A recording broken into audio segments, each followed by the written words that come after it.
This video is on how we can remove salt out of our water. It also works on how you can remove calcium carbonate, iron, and many other things. If you watch the videos on the well house, you would realize that I'm not a very big fan of water softeners. Water softeners work by injecting salt into the system. People on sodium sensitive diets can often have health risk exacerbated by water softeners. Water softeners are generally, I'm of the opinion that they're generally misused appliances, and most people who get them don't really need them. So without any further ado, this particular video is on the theory and application of reverse osmosis equipment. At the heart of any reverse osmosis system is the reverse osmosis membrane. It divides a canister or area into two different pressure zones. You have a differential pressure about the semi-permeable membrane. This membrane has very tiny holes. These holes are so small that except for water and a few of the gases such as hydrogen sulfide, nothing much will transfer to the other side.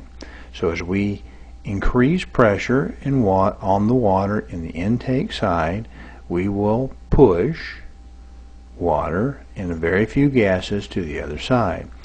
Hydrogen sulfide is one of the gases that will move over. So if you're looking for a reverse osmosis system to fix your sulfur water problem, you'll have to look elsewhere.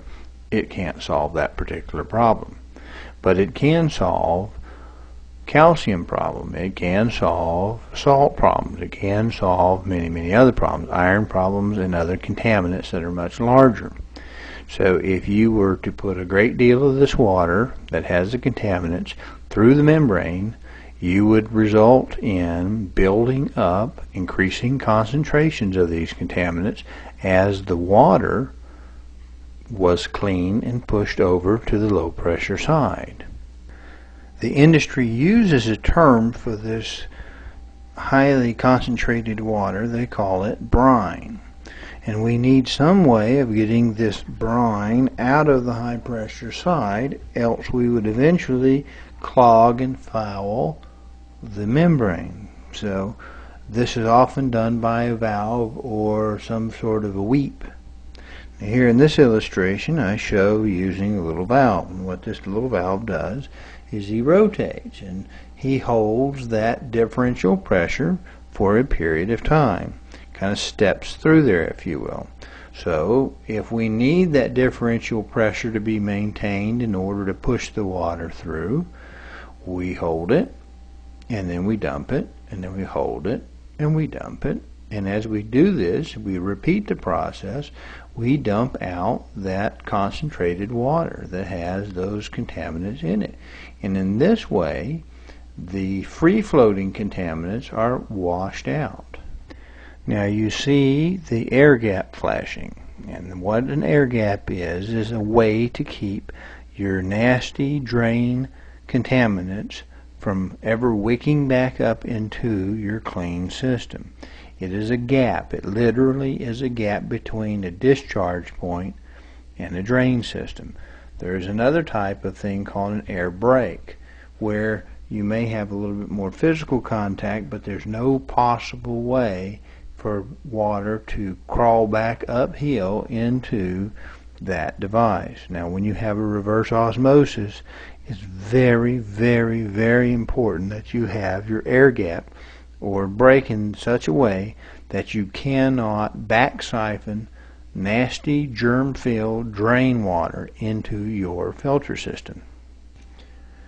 If you were to go to your local home improvement center and buy a residential under-the-counter RO system, you'd likely see 3 containers or 3 jars.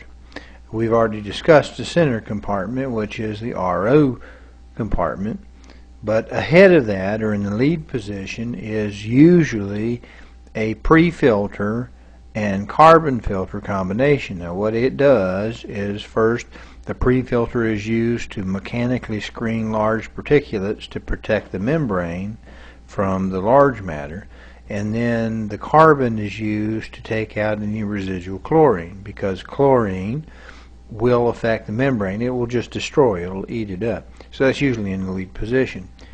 Also, you'll normally have a tank, a small pressure tank for storage. Usually they're about a gallon, maybe a gallon and a half, or maybe even 3/4 gallons, something like that. And you'll also have, as an option, and most of them will have this, as a third canister, which will be just a pure carbon filter for buffering. Performance modifications. Let's first look at what we can do on the low side or the permeate side. These units normally come with a small tank, small storage tank. That's usually done so that they can fit under the sink. Well, if your rate of generation is sufficient, many times we find that we just simply don't have enough storage, because the way we use our water is only during breakfast, lunch, dinner, that sort of thing. We're drawing it down in small volumes over very narrow points of time. That gives our system an ability to recoup over time. But what if we don't have that situation and we have bigger demand? Maybe our 24-hour demand is such that we still have enough being generated, we're just drawing too much.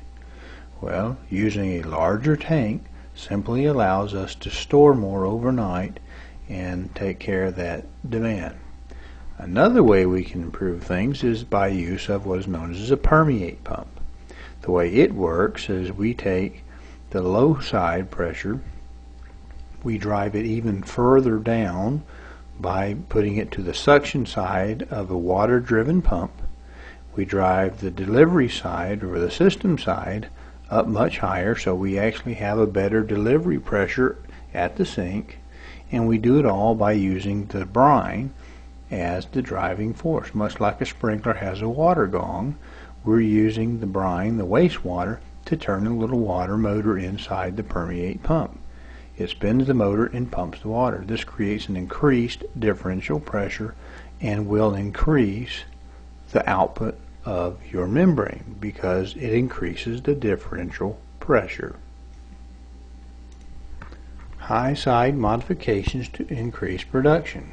Well, if increased differential pressure is the goal to increase production, then the easiest way we can do it is by providing a low volume, high pressure pump on the input. Remember, we're not actually generating much water in 24-hour period and in a 1-minute period and that sort of thing, but we do require a high pressure. The greater the differential pressure across that membrane, the greater the output will be. Well, what can we do then? Can we add the low side modifications as well? Well, certainly we can. The number one low side modification that we added was the permeate pump. It actually raised the delivery pressure as well, which gave us tremendous benefits at the sink. Also, the high volume storage tank adds a great deal to our project as well. The permeate pump also drops the low side pressure on the RO module. So what have we net done? We've dropped that low side very, very low, and we've raised the high side very high. And controlling this unit is simple. As long as we don't exceed the maximum working pressure of our under-the-counter system, we can even recycle the little 1-gallon tank. And we can use a low side pressure switch to drive that little baby pump.